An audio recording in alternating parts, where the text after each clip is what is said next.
Perjuangan panitia pelaksana ya, yang dicoba-coba untuk tidak diberikan ruang sama sekali. Artinya gerakan 212 masih dianggap punya kekuatan yang luar biasa.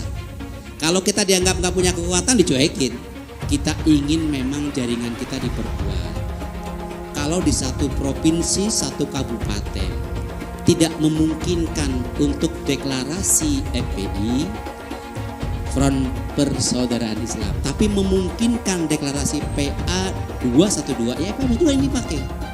Karena ada satu wilayah yang dengar FPI dia takut, tapi dengar PA dia kagak takut. Ya sudah, deklarasi PA. Aja saya melihat kondisi pasukan khusus Angkatan Darat dalam mengantisipasi reuni 212. Ya, untuk tetap menjaga persatuan dan kesatuan di negara kita. Ini akan mendapat sanksi-sanksi ya apabila tetap memaksakan kehendak, dan apabila mereka memaksa tentu ada aturan hukum. Provinsi DKI tidak memberikan rekomendasi izin kepada panitia 212. Silakan tanya Pak Gubernur Anies, kenapa nggak mengeluarkan rekomendasi dan izin ya?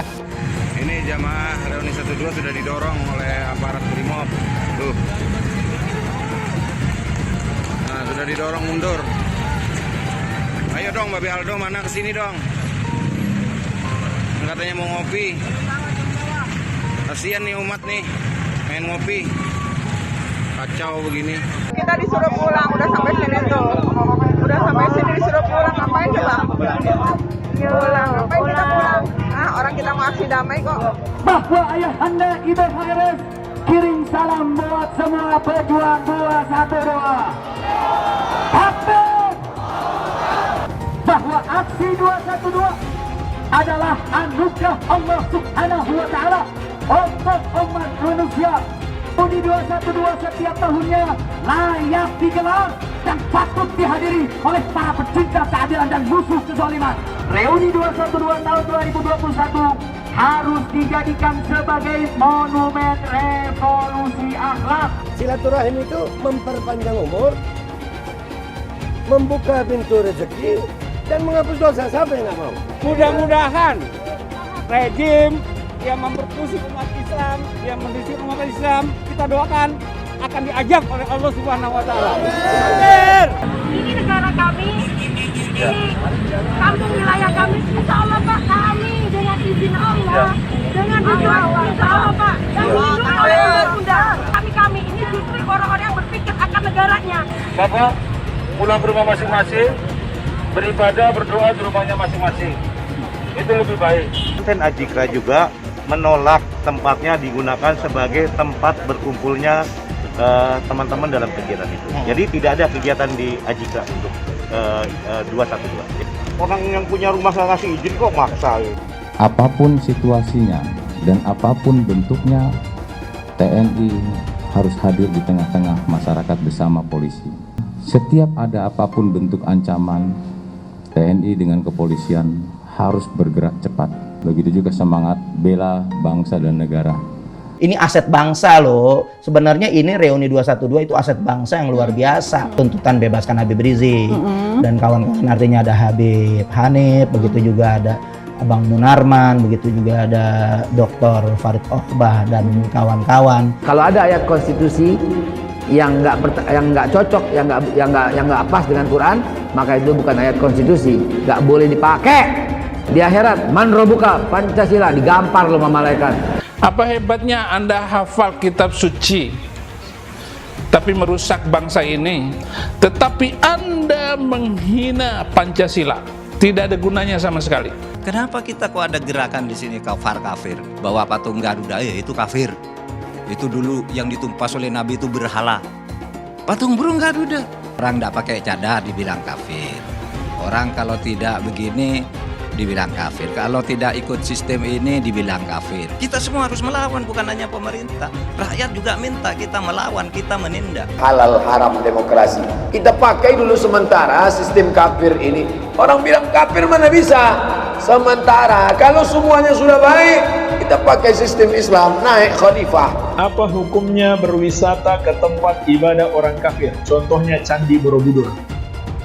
Hukumnya haram, karena itu termasuk persetujuan kepada peribadahan mereka. Kita nggak boleh datang ke situ kecuali untuk satu tujuan. Mau membubarkan orang yang lagi beribadah kepada selain Allah. Haram hukumnya masuk ke rumah ibadah orang lain. Haram. TV itu dikatakan para ulama haram. Maka usulan anak kepada antum-antum yang punya TV, buang tuh TV. Bahaya. Bagaimana hukumnya musik dulu kan? Saya katakan haram. Surah 26 ayat 31 ayat 6 dulu kan udah dibaca kan? Dari mana musik itu? Dari gereja. Musik bagian ibadah Kristen. Makanya sekarang mereka nyanyi, Pak. Haleluya, puji Tuhan. Sorga. Kapan musik masuk Islam? Pernah nggak musik mualaf? Itu permainan syaitan. Antum mencintai pemain bola kafir, boleh nggak? Nggak boleh. Dipajang fotonya, kaosnya, nggak boleh. Dia mencintai orang kafir, loyal kepada orang kafir, membela orang kafir. Berarti kalau sudah membela orang kafir, dia masuk orang beriman atau bukan? Bukan. Masuk kepada golongan apa? Munafik. Orang kafir itu di neraka. Yang dimaksud patung Yesus Kristus, patung Brahma, Hindu Siwa, patung semua patung itu jadi bahan bakar api neraka. Nanti membakar orang yang menggambarnya. Itulah yang ditempelkan salib di belakang ambulan. Kalau masjid kita punya ambulan, balik dari sini ambil pilok itu lambang yang ada di ambulan, ganti dengan bulan sabit. Batu hitam itu ya Allahnya orang Islam. Kenapa harus pergi ke Arab Saudi untuk mutar-mutar batu hitam itu? Bahkan kita kalau naik haji itu putar 7 kali. Sekali putar, cium itu batu hitam. Putar lagi sekali, cium batu hitam itu. Tidak ada masuk surga di dalam Islam itu. Lalu saya tunjukkan ayatnya. Quran surat Al-Ahqaf ayat 9. Jadi Nabi Muhammad tidak tahu apakah dia masuk surga atau tidak. Nah ini yang dimaksudkan oleh Muhammad Kacai, bahwa tidak ada keselamatan di dalam Islam. Benar itu ada di dalam Al-Quran kok. Ayatnya ada bahwa Nabi Muhammad ketika sholat didatangi oleh jin dan mengerumuni ketika dia lagi sholat. Ayatnya ada. Orang Islam aja yang nggak tahu ayatnya di mana. Terus ada lagi pertanyaan, apa maksudnya bahwa Muhammad masuk neraka? Jadi Muhammad itu masuk neraka? Jelas saja karena Al-Quran juga bilang begitu. Quran surat ke-19 ayat 71 dan 72 dan 300 ayat di dalam kitab itu boleh menyelesaikan nyawa orang.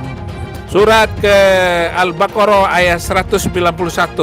Yuk sekarang kita berpikir, jangan takut murtad dong.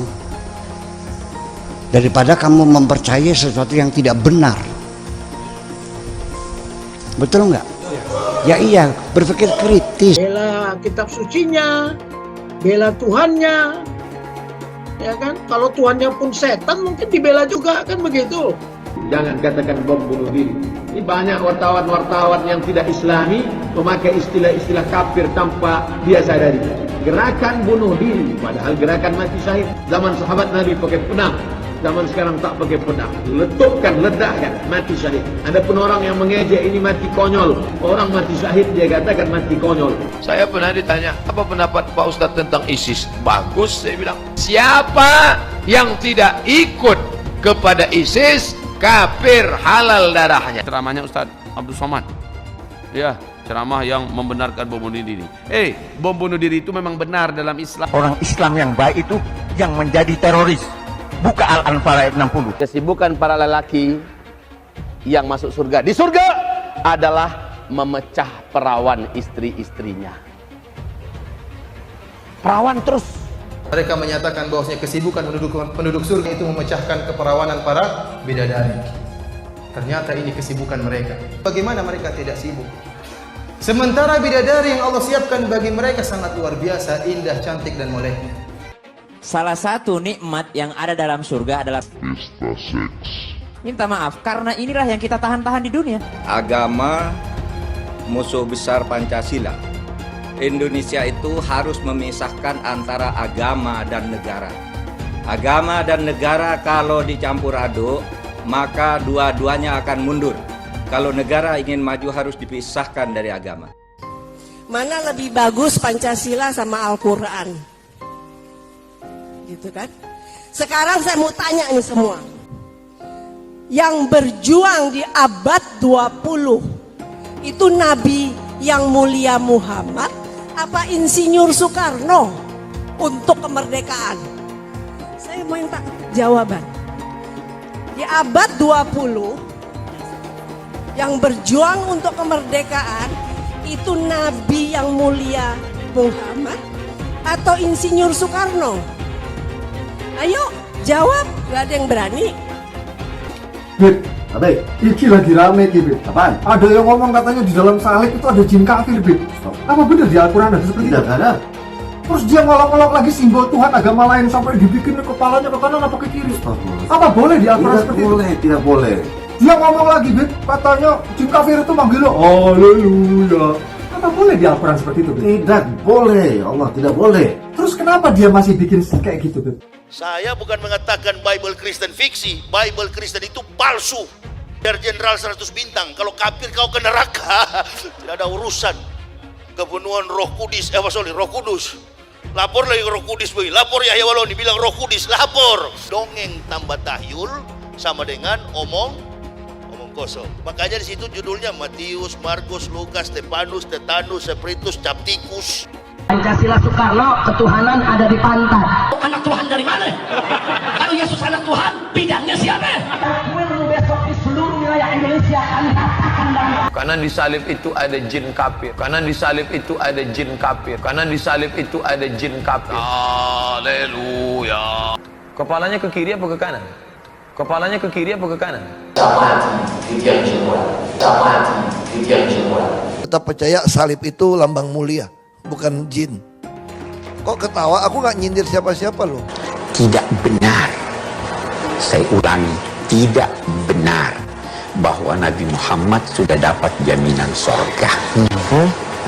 Nabi Muhammad tidak dijamin masuk surga. Tidak ada ayatnya Muhammad masuk surga. Muhammad sendiri dikerumuni jin. Ada ayatnya Muhammad dikerumuni jin.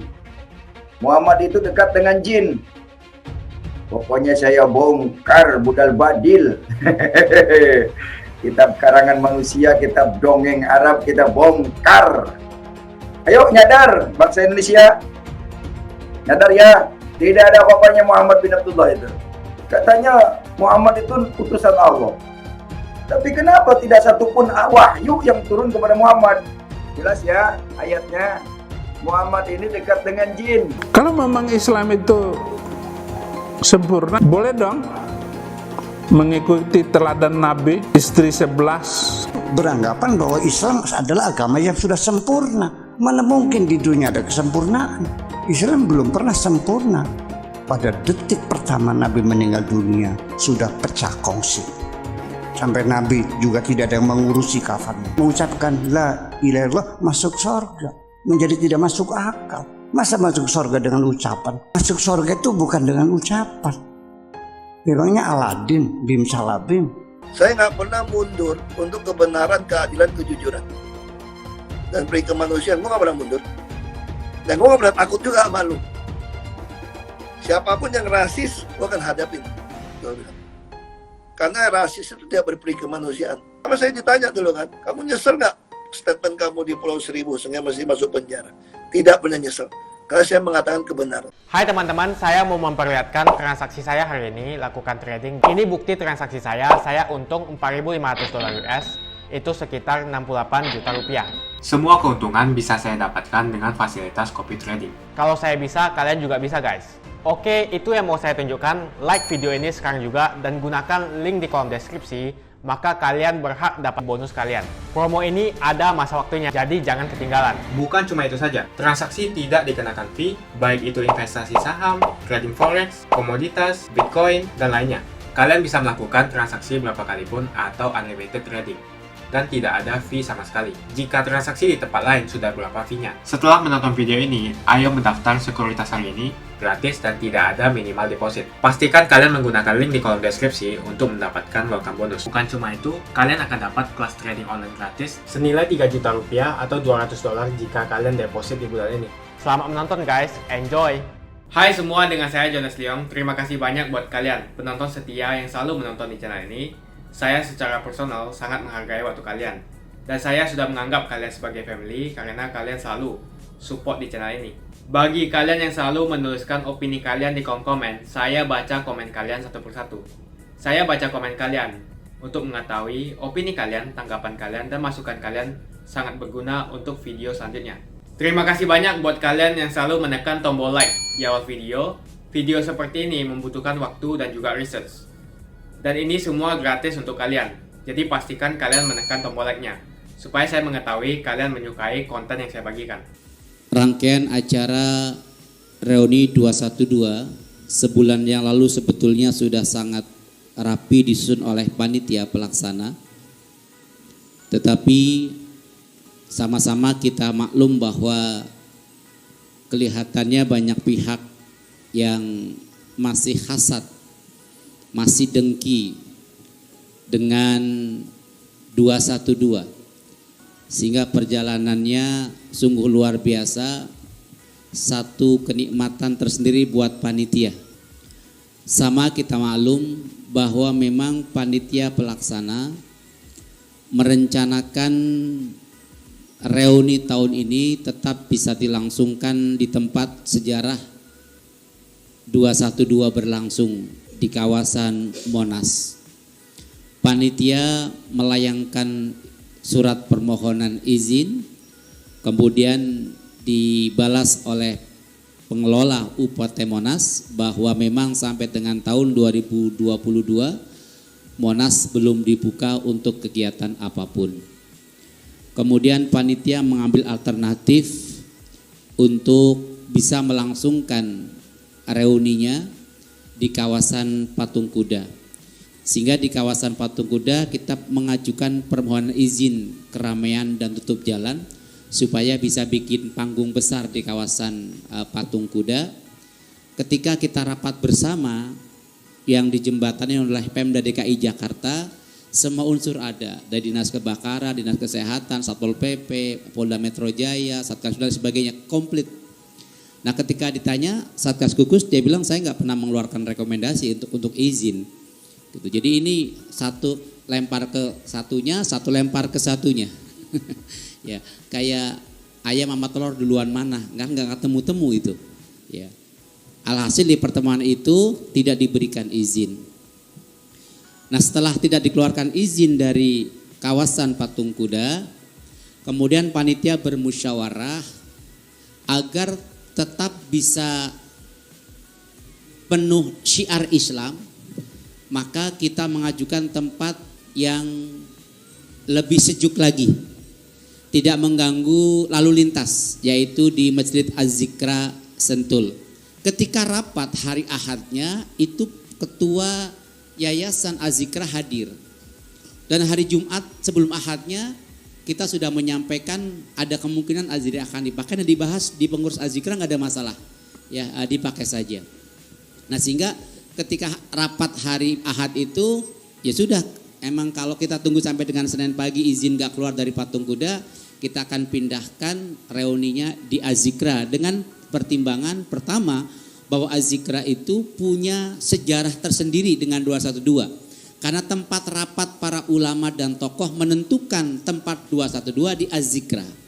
Yang kedua, pendiri Az-Zikra, Kiai Haji Arifin Ilham, itu adalah tokoh 212 yang sampai hari hayatnya berjuang bersama kita. Bahkan di 411 beliau luar biasa. Sekaligus kita ingin takziah terhadap almarhum Ustadz Amer, putra dari almarhum Kiai Haji Arifin Ilham. Maka diputuskanlah di kawasan Az-Zikra Sentul Bogor. Udah sepakati. Tapi kemudian begitu kita rilis keluar, ya, rupanya banyak pihak yang tidak menginginkan itu berjalan. Sehingga akhirnya banyak ditekan, didatangi berbagai instansi. Ya akhirnya sama-sama lempar. Yang nggak bisa mengeluarkan izin, akhirnya kita putuskan di kawasan Patung Kuda. Nah, dengan pihak Azikra dan pihak Polres Bogor kita sudah sepakat, oke lah kalau jumlahnya banyak, dari sholat subuh itu nggak diizinkan, yang dialog 100 orang saja. Oh yaudah kalau 100 orang nggak jadi masalah. Bahkan sampai 300 nggak jadi masalah di Azikra itu awalnya, ya kan. Sehingga kita siapkan undangan untuk dialog ini di Azikra sekitar 300 maksimalnya. Gitu kan. Kita udah siapkan undangannya. Nah ternyata apa yang terjadi saya nggak ngerti. Tiba-tiba istri almarhum melayangkan surat kepada kita, yang suratnya mungkin viral, dan yang tahu surat itu cuman pihak kepolisian sama kita, dan kita nggak pernah menyebarkan surat itu, tapi tahu-tahu viral. Sama dengan surat pemberitahuan aksi, ya, yang tahu kita sama Polda Metro Jaya, tapi tahu-tahu keluar, ya berarti kan ada pihak yang memang sengaja menyebarkan itu semua. Nah sehingga mohon maaf, semalam panitia baru mengejar undangan, membuat undangan, merubah tempatnya, alamatnya, dan baru bisa disebar menjelang subuh. Alhamdulillah akhirnya bisa berjalan dua-duanya. Aksi Super Damai tadi berjalan 5-10 ribu kalau prediksi saya yang kumpul bersama kita Habib Muhammad tadi, yang long march dari Tanah Abang. Belum di berbagai titik yang nggak bisa masuk ke kawasan Patung Kuda. Itu laporannya luar biasa banyak juga. Artinya tetap reuni tahun ini berjalan dengan sukses, tanpa ekses, tertib, damai, aman, lancar, dan dialog juga bisa kita laksanakan hari ini. Perjuangan panitia pelaksana, ya, yang dicoba-coba untuk tidak diberikan ruang sama sekali, padahal sama-sama anak bangsa, ya, sampai mau dialog 100 orang aja sebegitunya. Kita bersyukur saja, artinya Gerakan 212 masih dianggap punya kekuatan yang luar biasa. Kalau kita dianggap nggak punya kekuatan, dicuekin. Dialog hari ini kita ingin mendengarkan masukan-masukan dari tokoh tentang perkembangan yang ada di negara ini yang kita melihat sedang tidak baik-baik saja. Kemudian kita bisa memberikan solusi atau rekomendasi kepada pihak-pihak yang terkait. Kita ingin memang jaringan kita diperkuat. Kalau di satu provinsi, satu kabupaten tidak memungkinkan untuk deklarasi FPI, tapi memungkinkan deklarasi PA 212, ya PA 212 ini dipakai. Karena ada satu wilayah yang dengar FPI dia takut, tapi dengar PA dia kagak takut. Ya sudah, deklarasi PA. Satu wilayah lagi kebalikannya, dengar PA alumni 212 dia ogah. Tapi dengar FPI getol banget, ya udah deklarasi FPI di situ, sama-sama kakinya imam besar kan. Ada satu wilayah, saya pakai GNPF aja lah, sebab ini orangnya banyak kan sepuh-sepuh dan ulama-ulama. Kalau PA kan muda-muda, kalau FPI kan keras begitu. Saya maunya yang adem, ya gitu kan. Ya udah GNPF dibikin. Nah ini yang harus sinergi di wilayah, ya, saling mengisi. Kemudian ada ormas yang selalu bersama kita. Kayak misalkan Ustadz Eka punya pejabat, dorong di wilayah kita, ketika ada kegiatan kita bersama-sama. Jadi banyak-banyak ormas, ada MMI, ada JES dan sebagainya yang selama ini bersama dengan kegiatan. Rekan-rekan, sengaja saya melihat kondisi pasukan khusus Angkatan Darat. Karena saya melihat kesiapannya di dalam mengantisipasi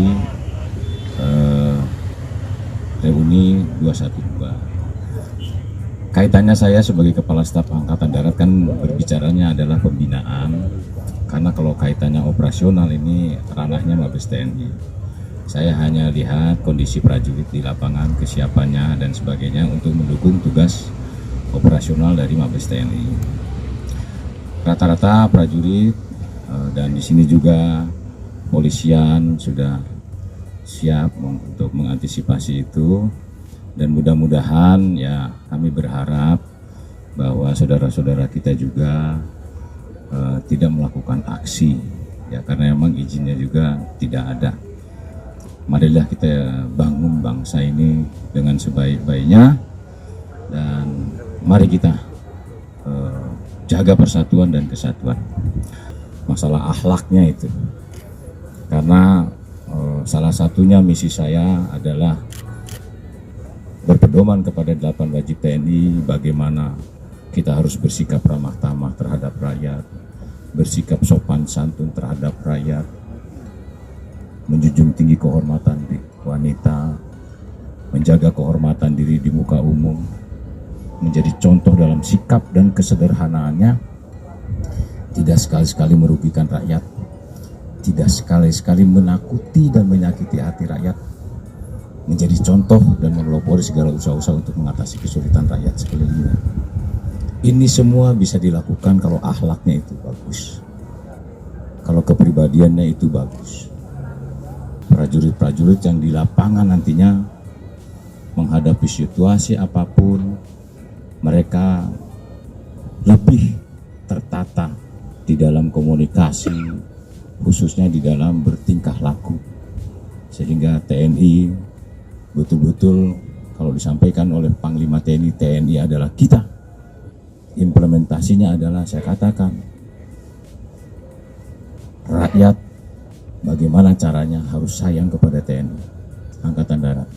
Tetapi Angkatan Darat harus lebih sayang dan cinta kepada rakyatnya.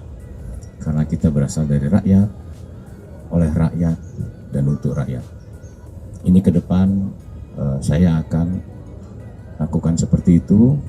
Semoga ini sangat bermanfaat ya untuk tetap menjaga persatuan dan kesatuan di negara kita. Saya ingin menyampaikan situasi terkini, artinya sampai dengan saat ini ya, kaitannya dengan situasi 212 yang ada di Jakarta, khususnya Patung Kuda dan sekitarnya. Sampai dengan siang hari ini, syukur alhamdulillah ya, situasi terkendali aman ya, khusus untuk wilayah Patung Kuda, Monas dan sekitarnya, yang memang situasi ini wilayah yang memang tidak diperkenankan untuk kegiatan reuni ya, karena tidak ada izin dari Polda Metro Jaya. Sampai dengan siang hari ini tidak ada elemen kelompok masyarakat yang masuk ataupun yang melakukan kegiatan berkumpul reuni di Patung Kuda.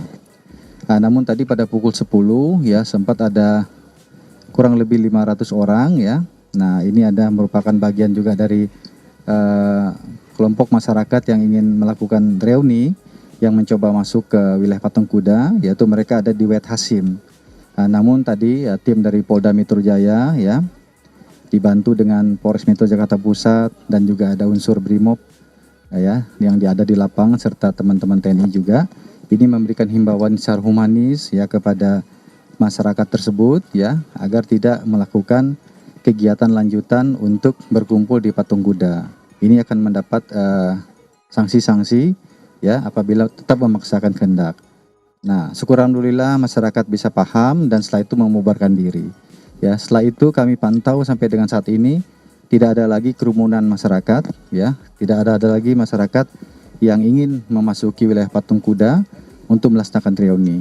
Jadi ini sebagai wujud nyata bahwa masyarakat memahami tidak dibenarkan adanya kumpulan masyarakat ataupun orang banyak di suatu tempat. Jadi rekan-rekan sekalian ya, saya ingin menyampaikan wilayah Jakarta Raya ya, di wilayah hukum Polda Metro Jaya situasinya aman terkendali. Di lapangan saat ini ya Polda Metro Jaya menggelar kekuatan ya untuk melakukan pengamanan ya dibantu dengan rekan TNI. Tentunya tujuannya adalah ini kegiatan ya, kegiatan kemanusiaan ya, artinya untuk menciptakan situasi yang kondusif baik keamanan, ketertiban dan juga kesehatan ya. Ya ini juga sesuai dengan prinsip-prinsip kepolisian ataupun pemolisian yang lebih mengutamakan atau mengedepankan tindakan-tindakan pencegahan sehingga tidak terjadi hal-hal yang tidak kita inginkan manakala terjadi kerumunan daripada massa ataupun masyarakat. Terkait dengan tadi yang kurang lebih 500 orang di Jalan Wet Hasim, ini tidak dikenakan sanksi pidana karena mereka tidak melakukan kegiatan yang memaksakan diri ya untuk melakukan reuni. Jadi mereka hanya baru datang ya, baru datang, ada yang menggunakan kendaraan jalan kaki ya, terkumpul kurang lebih 500 lah begitu ya. Setelah diberikan pemahaman, edukasi singkat oleh petugas di lapangan kaitan dengan kegiatan ini dari aspek landasan hukum ya mereka menjadi paham sehingga membubarkan diri, sehingga terhadap mereka tidak ada yang ditahan ataupun diperiksa ataupun dikenakan sanksi pidana, tidak ada. Mereka semuanya kembali ke rumah masing-masing. Dan apabila mereka memaksa, tentu ada aturan hukum yang akan dikenakan. Ya, ini kegiatan ini kan, reuni ini kan adalah kegiatan mengumpulkan orang, keramaian, ya. Ini membutuhkan izin keramaian, ya, sesuai dengan pasal Undang-Undang Nomor 9 Tahun 98 dalam rangka menyampaikan pendapat di muka umum. Itu ada ketentuannya, harus mendapat izin keramaian. Salah satunya adalah izin lokasi dari tempat kegiatan, yaitu patung kuda, ya. Patung kuda ini tidak di bawah Polda Metro izinnya, tetapi di bawah pemerintah daerah. Pemerintah daerah tidak mengeluarkan izin. Provinsi DKI tidak memberikan rekomendasi izin kepada panitia 212. Nah, untuk rekan-rekan pahami juga bahwa bukan hanya penolakan ataupun tidak diberikan rekomendasi di wilayah hukum Polda Metro ataupun oleh Satgas Covid DKI, ya. Ternyata di Masjid Azikra di Sentul, Bogor, ya, mereka juga tidak mendapat izin, begitu ya. Nah, jadi di Azikra saja tidak mendapat izin, ya. Padahal di sana kan masjid, ya, sebenarnya harusnya kalau ini bisa diterima, tapi ternyata di sana tidak diterima. Nah, di sini lebih awal sudah menyatakan pemberitahuan, ya, statement resmi daripada pemerintah daerah dan juga kepolisian bahwa tidak diberikan izin seperti itu. Ya, tidak ada kerumunan-kerumunan dalam rangka reuni ini. Ya, sempat ada kelompok massa ataupun masyarakat yang berkelompok, namun setelah berikan pemahaman mereka membubarkan diri, ya. Mudah-mudahan situasi ini akan kita pertahankan sampai dengan hari berganti, begitu ya. Aparat kepolisian dibantu dengan unsur TNI, ya, selalu, ya, siaga, ya, di tempat-tempat yang kita amankan saat ini, khususnya patung kuda dan sekitarnya, ya, untuk memberikan pelayanan pada masyarakat. Kemudian kaitannya dengan adanya pengalian arus lalu lintas, nah ini juga kami mohon maaf, ya, ini tentunya untuk kebaikan kita bersama, ya. Namun dengan pengalian arus lalu lintas di seputaran patung kuda, ini Ditlantas Polda Metro Jaya sudah melakukan langkah-langkah untuk melakukan rekayasa lalu lintas, pengalian arus dan sebagainya, sehingga tidak mempersulit masyarakat khususnya yang bekerja di daerah seputaran patung kuda. Kalau mereka masuk dalam jumlah besar, ini jelas sudah melanggar prokes, ya. Kemudian aplikasi Peduli Lindungi tidak bisa digunakan dalam jumlah besar. Ya, lain halnya kalau mereka gunakan tempat, ya, di suatu gedung, begitu ya. Nah, ini ada prokesnya bisa diterapkan, jaga jarak, kemudian aplikasi Peduli Lindungi, ini bisa diterapkan. Tapi kalau di tempat terbuka seperti ini kan tidak bisa. Nah, itu aja, aspek-aspek itulah yang harus kita perhatikan. Kita tidak, bukan selama ini kan kegiatan ini kan berlangsung setiap tahun, ya. Nah, kita jangan sampai nanti karena situasi memaksakan diri untuk reuni seperti ini berdampak nanti tidak baik bagi kesehatan. Kalau kesehatan rusak, ekonomi lumpuh, kan kita semua yang rugi, ya. Kita sekarang warga Jakarta sudah cukup gembira dengan PPKM level 1, kita bisa datang ke pusat perbelanjaan, ketemu teman dan keluarga, ya. Sekarang kita rasakan PPKM level 2, level 3, siapa yang mau tanggung jawab, ya. Nah, jadi itu yang saya minta rekan-rekan, ya, agar masyarakat juga paham, ya. Ini semuanya kepolisian ini prinsipnya adalah mengutamakan kepentingan masyarakat, ya, untuk kesehatan, keselamatan semua, ya. Jadi langkah-langkah kepolisian ini sesuai juga dengan prinsip-prinsip pemolisian, yaitu upaya-upaya pencegahan yang dilakukan. Kita tahu nih kalau berkumpul nih dampaknya seperti ini, sehingga kita lakukan langkah-langkah, gitu ya. Nah, silakan tanya Pak Gubernur Anies, kenapa nggak mengeluarkan rekomendasi dan izin, ya. Makasih banyak buat kalian yang nggak skip dan nonton video ini sampai habis. Saya secara personal sangat menghargai waktu kalian. Makasih banyak buat kalian yang sudah tekan tombol subscribe, dan makasih banyak buat kalian yang sudah tekan tombol loncengnya. Jangan lupa bagikan informasi ini ke teman atau family Anda. Mungkin teman atau family Anda membutuhkan investasi ini. Oke guys, sekian dulu dari saya. Jangan lupa follow Instagram saya di @johannesleongofficial untuk kata-kata motivasi setiap harinya. Bagi kalian yang termotivasi nonton video ini, ayo like video ini dan subscribe di channel ini. Dan buat kalian yang sudah subscribe di channel ini, jangan lupa tekan tombol loncengnya supaya kalian mendapatkan notifikasi setiap kali saya upload video. Hai teman-teman, kalian sudah membuka akun untuk melakukan investasi atau trading? Jika belum, membuka rekening sekuritas itu gratis loh. Bahkan cuma butuh 5 menit saja. Cepat dan simple. Dan semua bisa dilakukan secara online. Sampai saat ini ketika kita mau melakukan investasi saham atau trading forex, kita masih menggunakan cara yang kuno. Seperti kita menelpon banker atau broker yang melakukan atau mengeksekusi transaksi kita. Tapi apakah kalian tahu, untuk membeli saham atau forex, kita cuma login, lalu memilih apa yang kita mau, lalu masukin angka berapa banyak yang ingin kita beli, lalu tinggal klik. Sesimpel itu. Sampai saat ini kita bingung mau investasi saham luar negeri, trading forex, komoditas, dan cryptocurrency di mana tempatnya. Kita bisa lakukan semua trading di sini, karena sekuritas ini merupakan one-stop shopping. Sampai saat ini kita membayar fee di setiap transaksi kepada banker atau broker. Setiap kita melakukan transaksi jual beli, biasanya kita dipotong fee oleh platform kita. Kalau dalam 1 bulan kalian melakukan transaksi 1 kali, mungkin tidak terasa. Coba kalian melakukan trading sebanyak 100 kali. Sudah berapa fee-nya? Misalnya kalian membeli saham Google dengan fee per transaksi $10. Jika kalian membeli saham Google 10 kali, maka fee transaksi sudah $100. Belum lagi kita akan dikenakan fee ketika kita menjual saham itu. Itulah sebabnya kenapa saya memilih sekuritas ini, karena tidak ada fee sama sekali. Saya ulangi, tidak ada fee sama sekali ketika kalian melakukan transaksi. Dan yang kedua, kalian bisa melakukan unlimited trading atau trading sebanyak apapun. Ya, kalian bisa melakukan trading 10 kali, 100 kali, 1000 kali dalam sehari tanpa dikenakan fee. Jadi berapa banyak uang yang kita hemat dari fee saja? Menarik bukan? Jadi apa yang kalian tunggu? Mendingan kalian cobain sendiri aja deh. Tutorial bisa kalian cek di kolom deskripsi. Bukan cuma itu, kalian akan dapatkan kelas trading gratis yang nilainya 3 juta rupiah jika kalian deposit di bulan ini.